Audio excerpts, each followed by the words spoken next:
First Peter, you think? Peter. Peter, the apostle, he states himself in chapter 1, verse 1, internal evidence supports Peter as the author, for it was written by one who was, quote, a witness of the sufferings of Christ.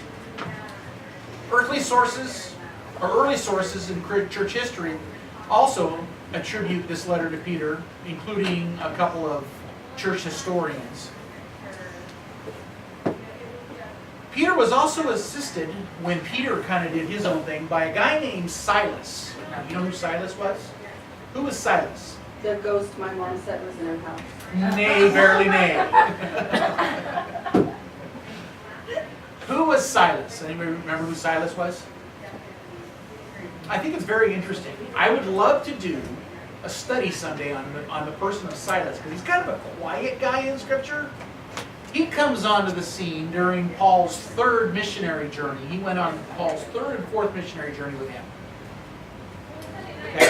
So I find it interesting that Silas went with Paul. He's really quiet.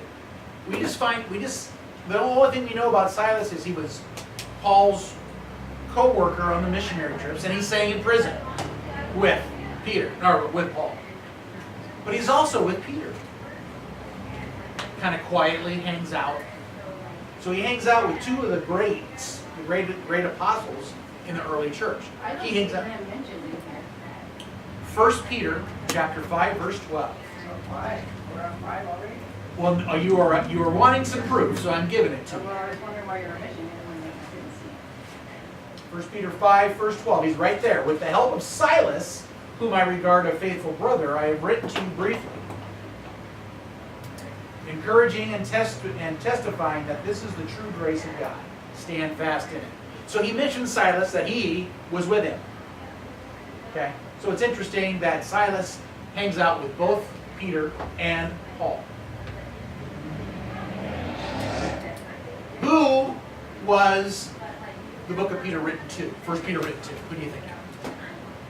And the strangers scattered throughout Pontus, Galatia, Cappadocia, Asia, and Bithynia. Yes. Why were they scattered? Persecution. Why was there persecution? Because they went against the normal grain. What year is it? This is written about 53. Okay. So it's not. So the temple had not been destroyed yet. The temple was destroyed in 70 AD. This is about 53 or so. So why do you think there's persecution in the church? Because there's people. The church includes people, and people are messy. The reference referred to are those which often come to Christians as they live faithfully in a pagan and hostile society. Okay. Persecution took form of slander, riots, these actions, social racism, and all. There was a guy, you may have heard him. His name is Nero. You ever heard of Nero? Nero was the Roman emperor during this time, and he was nuts. He was the guy that you did not want to be in his country. I'm sorry? Especially if you were a Christian. Especially if you were a Christian. Nero, he was so nuts that he torched his own city. He torched Rome. He burnt Rome. He didn't burn it to the ground, but he burnt Rome. And then he blamed the Christians for it. Who did now? Nero. Okay. Nero was emperor during this time. And so Nero burned down parts of Rome, blamed the Christians, and so that's why there was the beginning of the persecution of the church at that time, because the Romans were mad. And they were mad not only at the Jews, because the Jews, there was a lot of finger pointing at this point in time. The Jews were blaming the Romans because technically the Romans killed Jesus. Jews didn't do it. The Romans did it. But the Romans were like, you made us do it. You put Pilate up to it. And so the Jews are like, but we didn't do it. Everybody's just pointing fingers. Exactly, it was a big finger pointing. So both Jews and Christians were being persecuted at that time. Rome was getting really tired of being that far out. I wish I had a map up here. I can show you just how far Rome is from Israel. If I were a map, Rome would be over here. And if you can imagine the Italy, and it's got that little boot thing down there, okay? And then the island of Sicily is down here. So Rome is right about there, okay? Jerusalem, or Israel, is way over here. To take a boat from here to here took many days on a boat. And it wasn't the safest of trips. In fact, when Paul was headed to Rome on the ship, he went through 3 shipwrecks to get to Rome. Not all consecutively, but it took him 3 shipwrecks to finally get to Rome. Okay. So it was quite the distance, and Rome they were tired of being so spread out, so thin. And it wasn't much longer after that. Oh gosh, it was not long after the destruction of Jerusalem in 70 AD that the Roman Empire started to fall apart. So, persecution from the church was mainly because Nero instigated it. And that persecution continued on for another 250 years or so.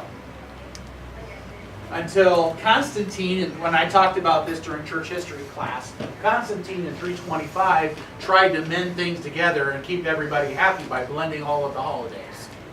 Easter being one of them. Yes, Easter being one of them.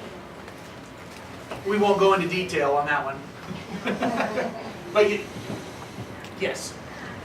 Because Easter is the within church is traditionally the celebration of the resurrection of Jesus Christ. But when Easter shows up, it's not necessarily 3 days after Passover every year. Because Jesus Christ was crucified on Passover. 3 days later, he rose. Well, you'll find, like this year, Passover, I'm not sure how many days before Easter it is, but a lot of years you have Easter and Passover shows up afterwards, and that can't happen in true church theology. Anyway, I'm kind of getting off topic a little bit. Anyway, so the recipients were those being persecuted. Peter refers to the recipients of his letters as pilgrims of the dispersion. The term dispersion is found in John 7:35 and was used to describe Israelites who had been scattered following the Assyrian and Babylonian captivities.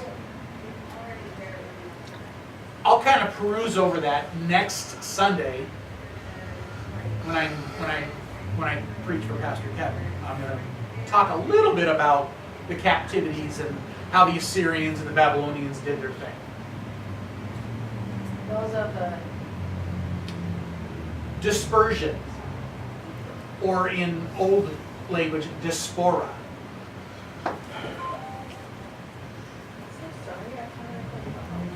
This leads many to suppose the entire epistle was written to Jewish Christians, as was the case with the James epistle.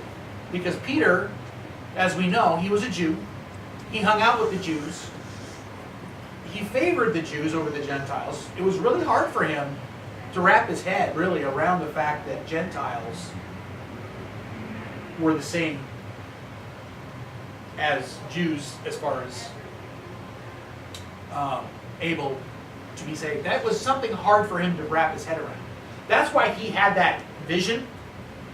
We read in early Acts when he was up on the roof and he saw the vision of the sheep being down with the unclean animals, and God said, eat. He's like, no, God, I can't eat that. God says, eat.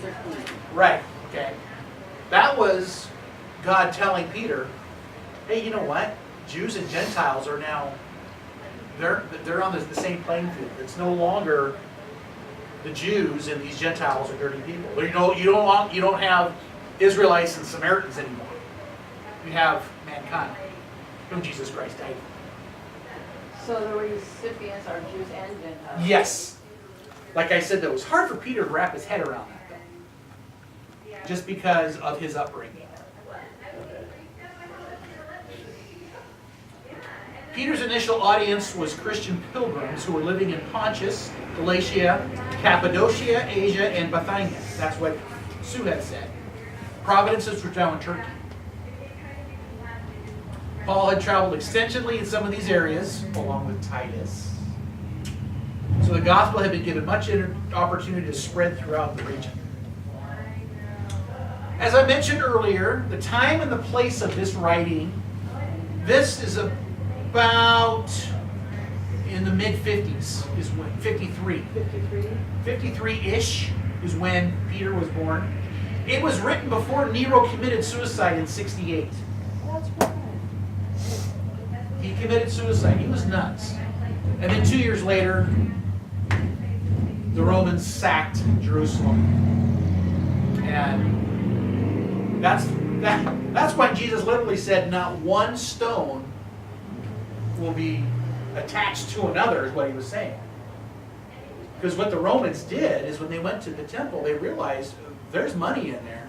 Because the walls were lined with gold. So what the Romans did is they stacked wood all around the temple and they lit it on fire. And they literally melted the gold off of the walls. So after everything fell down, they went through there and they sifted through, and then what was left they threw down into the valley of the Kidron Valley. So there's just a bunch of rocks down there. Is all that's left. Where did you find that? Find what? That information? Is it in the Bible? That history point is not in the Bible, but it is documented in history. How the Romans did their dirty work. But where? Yeah. Somebody wrote about it, or is it another book of the epistle that didn't get put into the Oh, Bible? Or? well, it's Roman history, so you can probably find it if you look at some of the Bible scholars that do history research. They'll mention that. So if I looked up Nero, I would find If you looked up Nero, you would see that he was a crazy man. it. He's not the one that ordered the temple to be burned because he was dead already at 70. Okay. Peter indicates that he wrote this book from Babylon. Now, remember I'm the map? I'm the map, I'm the map, I'm the map. Okay? Remember on this big map, and Rome was over here, and the nation of Israel is down here. Okay? Actually, they're way far away from each other. Remember that? Okay? Babylon from here. Now I'm going to shift now. Shift your screen sideways. Okay? Shift your screen sideways now. Israel is over here. Babylon is over here. And it's about, as the crow flies, it's about an 800-mile journey straight. So when someone came from Babylon or from Jerusalem, it took them quite a time. Several months travel, right? It was, and it wasn't the easiest of travel. That's why I'm going to give you just a little Easter egg on what I'm going to preach on next Sunday. That's why Daniel, I'm preaching on Daniel, did not go back to the nation of Israel where he came from, because as an 80-plus-year-old guy, it's a little tough for him to be going through the wilderness. All right, anyway, continuing on. He wrote this from Babylon, is what this says. However, it may not literally be the literal Babylon.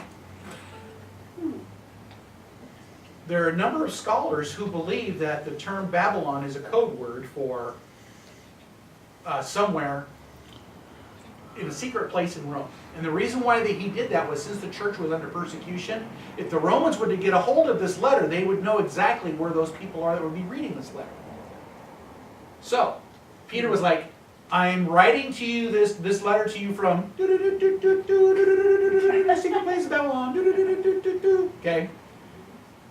So scholars are back and forth. Some say yes, it's literal Babylon because he talks about places in Turkey, which isn't too far from modern day Iraq.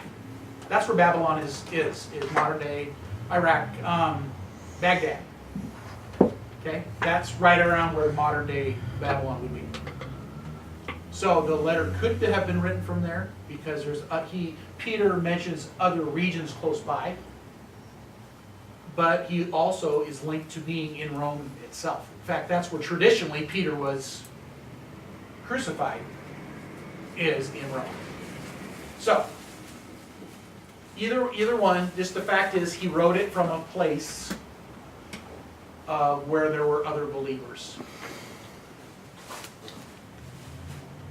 Some scholars argue that literal Babylon is meant, like I mentioned. Others point out that Mark, and I think it's interesting also that Mark, who was not a...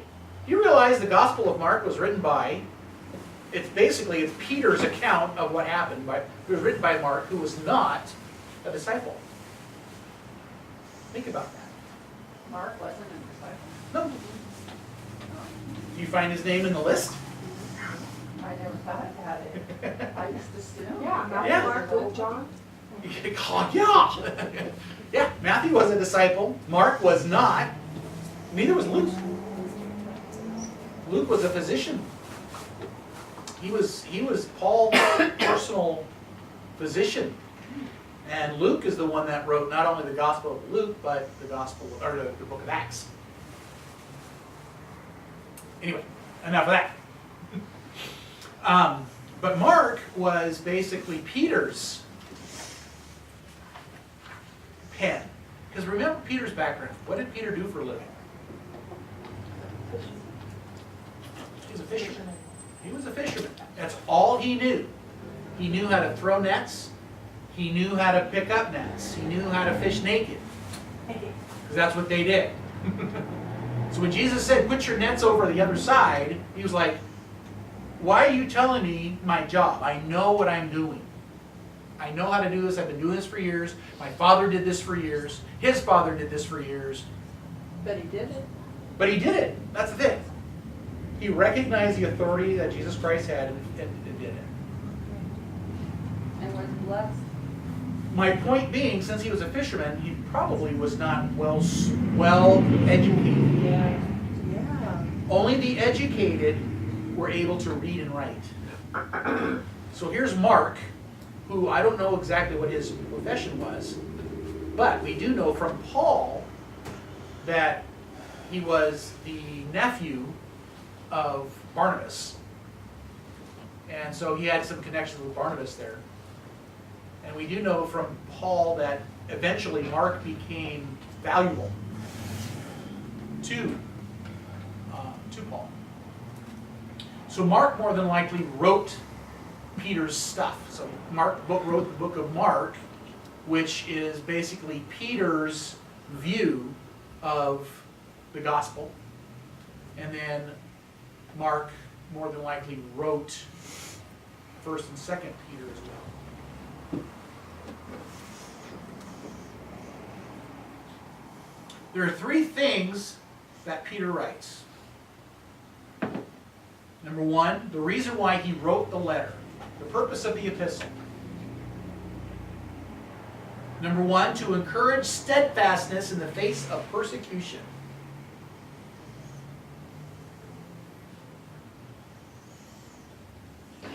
To encourage steadfastness in the face of persecution. As we go through this book, that's going to be a major theme of 1 Peter is persevering under persecution. You know what the word perseverance literally means? Press on. Okay, press on. Anybody else?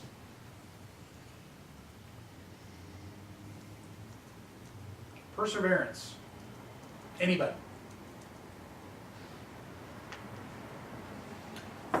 Persecution, I imagine. Close.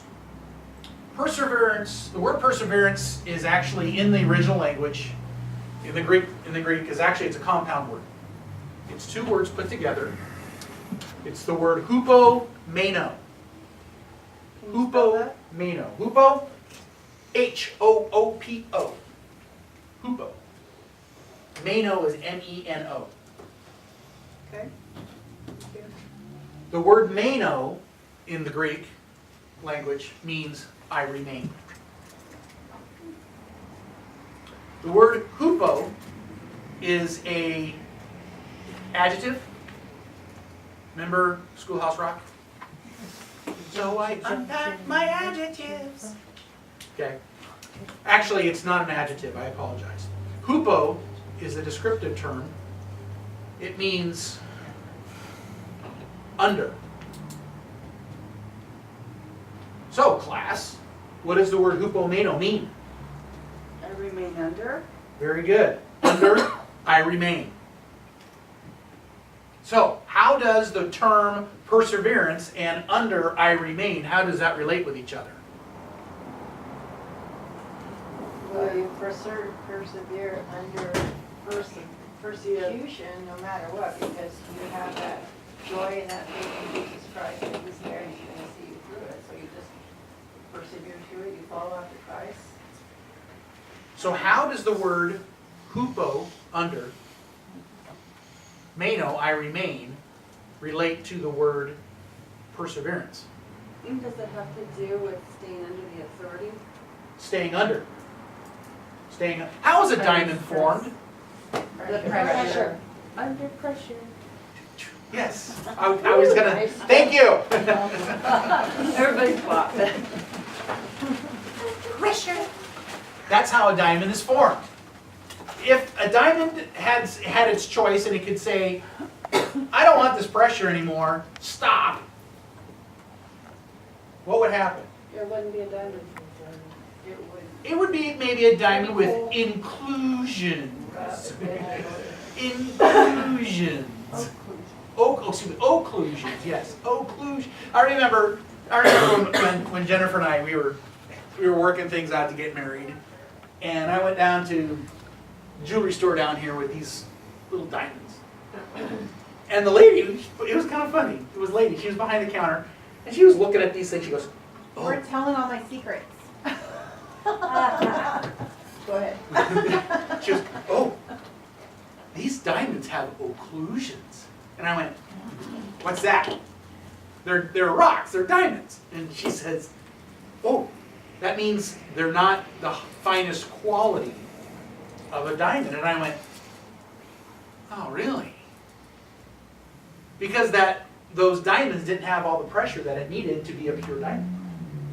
So that's what perseverance literally means, is to remain in the cooker. To be the best you can be. Remain in the cooker. Remain in the cooker. Staying under it. Staying there and just keeping through. The second purpose of the epistle is to remind the believers of their special privilege as God's holy nation. Remind believers of their special privilege as God's holy nation. That's another major theme that you're going to we'll find in this epistle as we move forward, is holiness. Remind believers. Reminds the believers of their special privilege as God's holy nation. And he mentions holy nation in 1 Peter chapter 2, verse 9. By the way, scripture reference for that first point, 1 Peter 5:10. Thank you. You're welcome. 5:10. Yes, 5:10. And what was the second one? The second one was 1 Peter 2:9. Sorry. That's fine. And then finally, the third point is to instruct them as their proper conduct, which goes hand in hand with being holy. If we're acting unholy, that's not proper conduct. And that's going to be 1 Peter chapter 2, verses 11 and 12.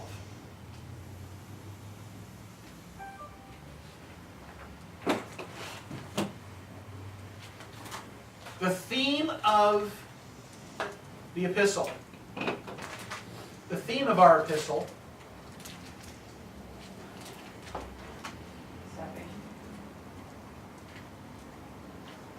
you could put that in. I'm sorry? I'm sorry? Perseverance through persecution? That could be a point, yes. You said Yes. persevering in the face of adversity earlier. I'm sorry? You mentioned persevering in the face of Yes, adversity. that is a theme going all the way through. Okay. So But that's the thing. one specific theme, here it is. This epistle is filled with practical admonitions concerning their conduct, especially as sojourners in a hostile land. They are told how to behave in the midst of those who speak evil of them. The readers, the recipients of this letter, are told how to behave in the midst of those who speak evil of them, from people who abuse them, who do not believe their message, simply because they are Christians. An appropriate theme for this epistle might be conduct becoming the people of God. Conduct becoming the people of God. One of my favorite movies is, it's been out for years now, A Few Good Men. That's one of my favorite movies. Just because of everything. It's good stuff. I want the truth. You can't handle the truth. You know. Favorite part. Yeah, that's one of my favorite parts. But I find it really, one part that I like is one of the charges against the individuals who are following their orders is conduct unbecoming of a Marine. In the military, there's certain conduct that is expected of you in order for you to continue on in being a soldier. Well, same with us as Christian people, as Christians, believers in Jesus Christ. Conduct becoming of the people of God. And Peter emphasizes this in his epistle. What's your conduct supposed to be? You're people of God, you're going to be persecuted. Jesus Christ told you the night before he was crucified, hey, it's coming. It's not going to be a cakewalk for me at this point out. It's coming, but I've already overcome. So Jesus like, hard times are coming. Paul's like, hard times are here. Here's how you conduct yourself. One of the key verses in this epistle, 1 Peter 2, 11 and 12. Beloved, I beg you as sojourners and pilgrims, abstain from fleshly lusts which war against the soul, having your conduct honorable among the Gentiles, that when they speak against you as evildoers, they may, by your good works which they observe, glorify God in the day of visitation. In other words, when they speak evil of you, your good works are going to counter what they say.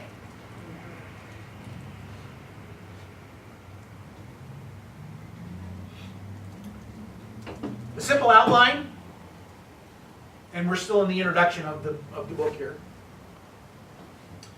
is number one, suffering proves salvation. Suffering proves salvation. Some people have said, hey, if you ain't struggling, if you're not suffering, you might want to question your salvation. Because it's just, life is just going too good. They're saying, if you are suffering, if you're struggling, that's a proof that you may be a believer and you're just not going along with the norm. Therefore, because suffering proves our salvation, 3 points. Be holy. 1 Peter chapter 1, verses 13 through 21. One more time for the verse. 13 through 1 Peter chapter 1, 13 through 21. Number 2, love one another. 1 Peter 1, 22 through 25. 22 to 25. Yes. And finally, long for the word. 1 Peter 2, 1 through 3.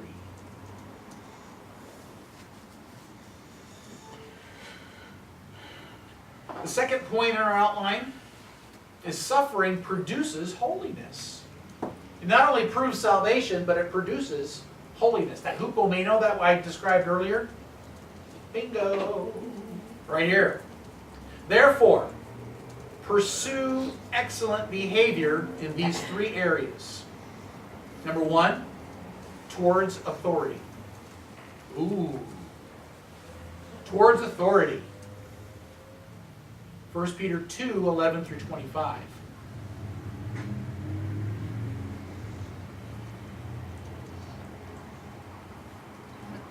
Number 2, pursue excellent behavior towards spouses. That's a hard one for us individuals that are committed in wedlock. And that's found in 1 Peter chapter 3, verses 1 through 7. 3, 1 through 7, yes. And finally, pursue excellent behavior toward all. 1 Peter 3, 8 through 12.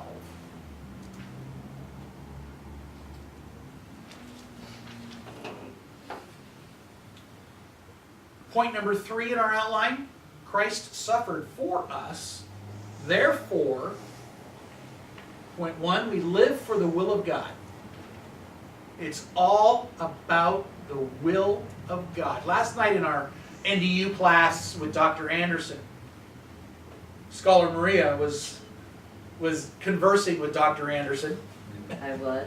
Yes, you were. I really was. Yes. And his point, he made a good point basically of our prayer, and I'm going to mention this as well next Sunday. It's all about the will of God.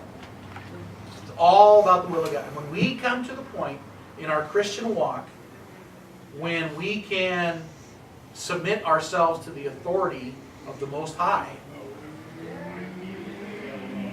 that's where we start gaining some traction in our sanctification process. Live for the will of God. 1 Peter chapter 4, verse 1 through 6.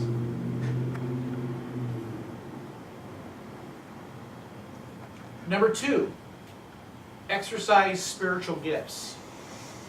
1 Peter 4, 7 through 11. Each of us has spiritual gift, or 2, or 3, or 4. We all don't have the same. Paul mentions that in 1 Corinthians. We don't all have the same gifts. We're not all a foot. We're not all a hand. We're not all a thumb or an eyeball. We're all gifted differently so that together we become the body of Christ.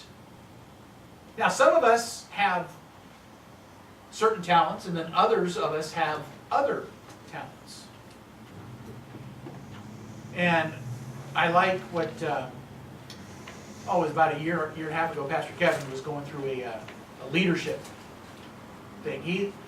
That's one thing I don't envy, because envy's wrong, but I really respected Pastor Kevin, is his desire and his gumption to train up leaders and have leaders recognize what's in them and then draw that out. And he mentioned that about a year and a half ago or so, is emphasize what you're gifted in and move in that. Because, I mean, for me, I'm not one of those, I wish I was more musically inclined. Well, I could just sit down at an instrument and play it. I know people that can do that. I knew a guy once, I'd sit at the piano and I would go, boom, and he'd be across the room, on the other side of the room. I'd say, hey, Greg, boom, what's that note? He'd go, boom. He would tell me what that note was on the piano. The man had perfect pitch. And he could sing in perfect pitch. And he was very, very gifted at the piano. He could sit down and just make that thing sing. And he had a great, beautiful voice, perfect pitch. I was like, oh, why can't I have that? Because God was like, no, Mark, here's what you're getting. That's for him. You know what I'm saying? So, what you have, build on it. Use it. And finally, point number 4 in our outline, suffering tests us. the hupomeno thing again. Therefore, elders should guard the flock. 1 Peter 5, 1 through 5.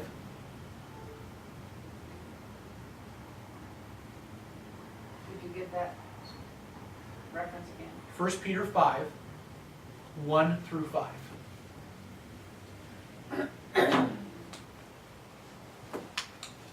Point number two under that is humble yourselves under God. 1 Peter 5, 6, and 7.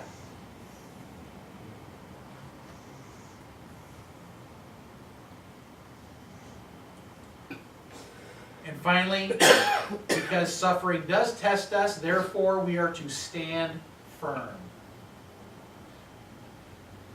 Those are one of the two things that we are commanded to do against the enemy. Resist him and stand firm. Resist him and stand firm. Those are the two commands we have in Scripture concerning our response to the enemy. And the reference is? 1 Peter 5, 8 through 14. Is that a scripture reference for exercise? Oh, I apologize. Yes. 1 Peter 4, 7 through 11. Thank you. You're welcome. And then the other one was elders. Elders should guard the flock. That was 1 Peter 5, 1 through 5. Okay, got it. Okay, one more time for exercise spiritual gifts. 1 Peter 4, 7 through 11. Thank you. You're welcome. Where was the elders one that you just mentioned? That was Christ suffered for us. Oh, elders? Suffering tests us. Suffering tests us, the first point. Oh, guard the flock, 5, 1 through 5. Yes.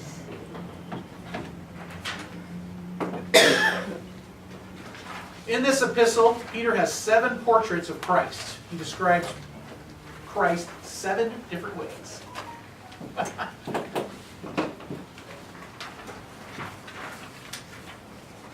Number 1, Jesus is our source of hope. Chapter 1, verse 3.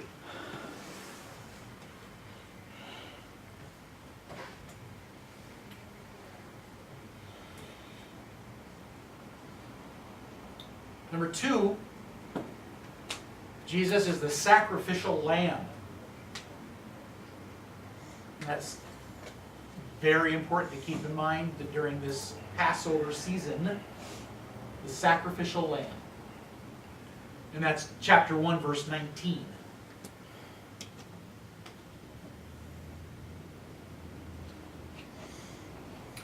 Number 3, Jesus is the chief cornerstone. Chapter 2, verse 6.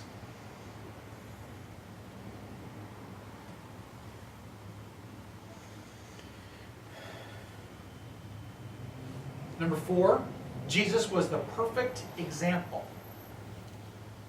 Perfect example. Chapter 2, verse 21.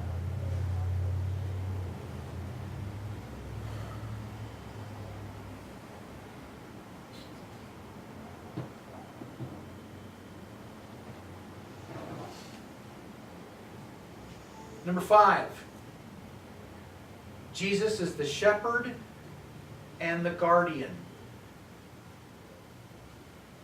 Jesus said, I am the good shepherd. And what does a good shepherd do? Protects. Exactly. What they would do in Bible times is the shepherd would bring his, in the nighttime, what he would do is he would bring his sheep into the protected area, and then the shepherd would lay down in front of the door. So nobody nor nothing could cross over and get in and have dinner. He would lay himself down in front of those individuals, or in front of the door to protect. So the good shepherd, he was a shepherd and a guardian.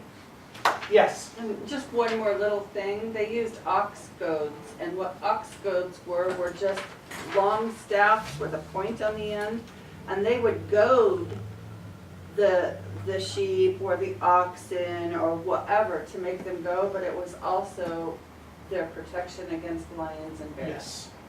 Because it would kill them if they got them in the heart. And David, being the shepherd that he was quite proficient with that. Yeah.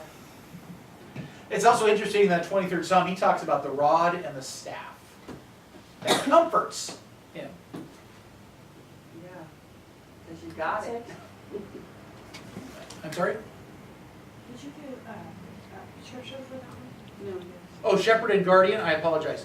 Chapter 2, verse 25.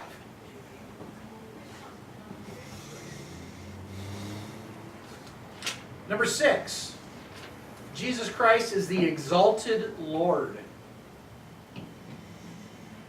Chapter 3, verse 22.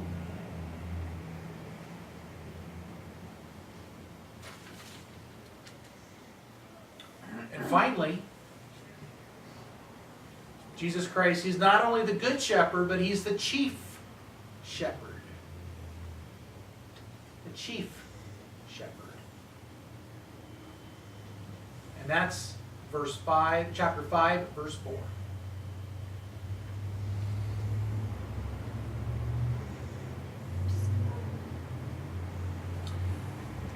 Peter also mentions 7 precious things in this epistle. 7 precious things that Peter mentions.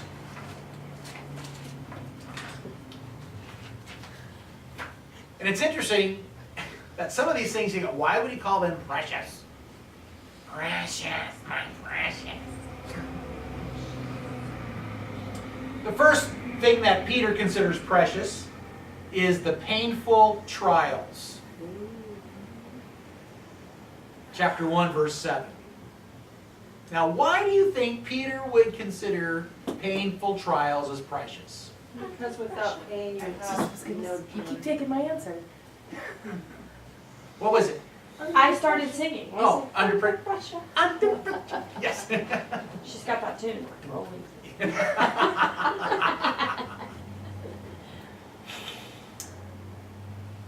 The second precious thing, according to Peter, is the blood of Jesus Christ.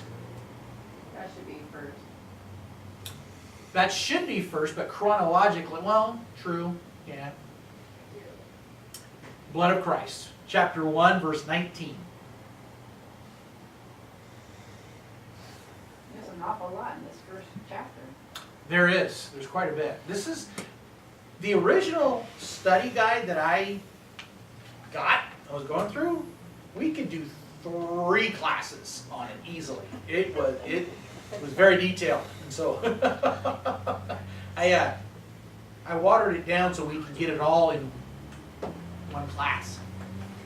I just remember Christy and I took this class.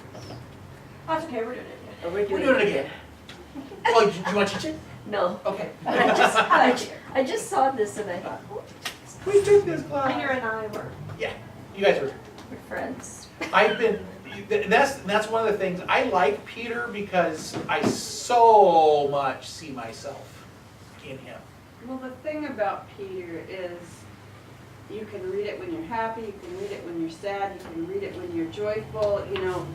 It helps with so many different things, and because the Bible is the living word, every time you go to it with whatever mood you're at, it satisfies you. Yes. And Peter is one of those that I could read over and over and over and over again and never ever learn the full concept of it. 'Cause Right. There's always more to learn. It's a solidly deep book. Really, it is.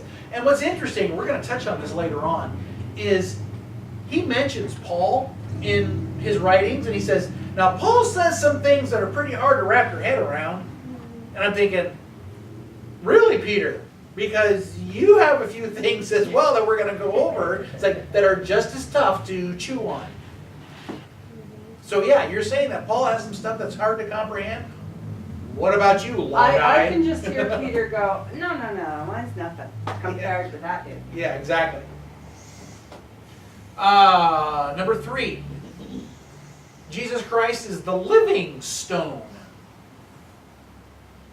Sly and the living stone. Chapter 2, verse 4. What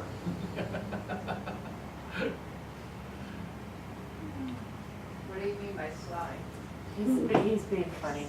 Oh. Sly and the Family Stone. Sly and the Family Stone from, yeah, they were at Woodstock, I think. We could change words. Jesus was. That's right.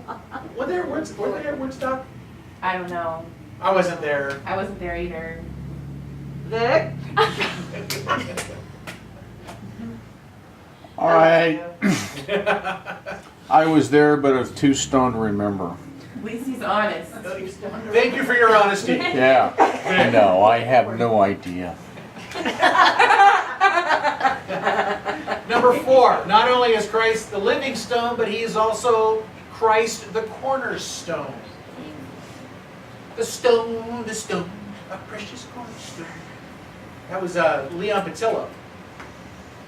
You're killing me. Because this used to be my Friday night dance party was happening right now. I used to play all that kind of music. Oh, really? So Leon I'm just Patillo? cracking up. Yeah. Lay in Zion, a precious cornerstone. And what is the verse for that? Chapter 2, verse 6. Thank you. Whoever uses this Not that I video, wanted to interrupt your beautiful whoever uses this ensemble. video, I'm confused. Number 5, number 5 of the precious things is a gentle and quiet spirit. Chapter 3, verse 4.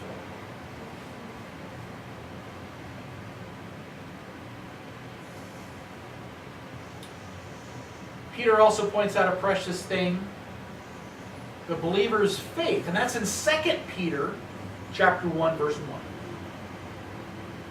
The believer's faith is a precious thing. 2 Peter 1:1. Precious faith? Precious faith. The believer's faith. What was John Mark's spirit? Chapter 2. The gentle power spirit was chapter 3, verse 4. And finally, Peter's last precious thing that he mentions are the divine promises. They're precious. Chapter 1, verse 4.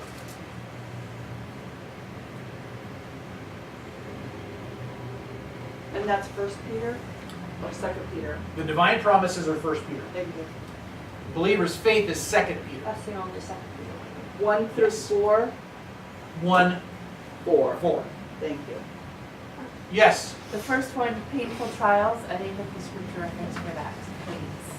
Oh, 1, 7. 1 Peter 1, 1, 7. 1:7. Thank you, class. Yes, that means you're taking notes. Thank you. Thank you, class. You're welcome. You're welcome, Tom. Thank you. Okay, that was the introduction. Woo! Okay, so we're going to go through chapter 1 or lesson 1 real quick, and then we'll take a break. Okay? Okay. Here we go. The writer identified himself as Peter. Oh, first of all, let's all read. Somebody read 1 Peter 1, chapter 1, 1 through 12. Let's read that out loud, somebody. Yes, I Sue. have the old King James, so. Oh my.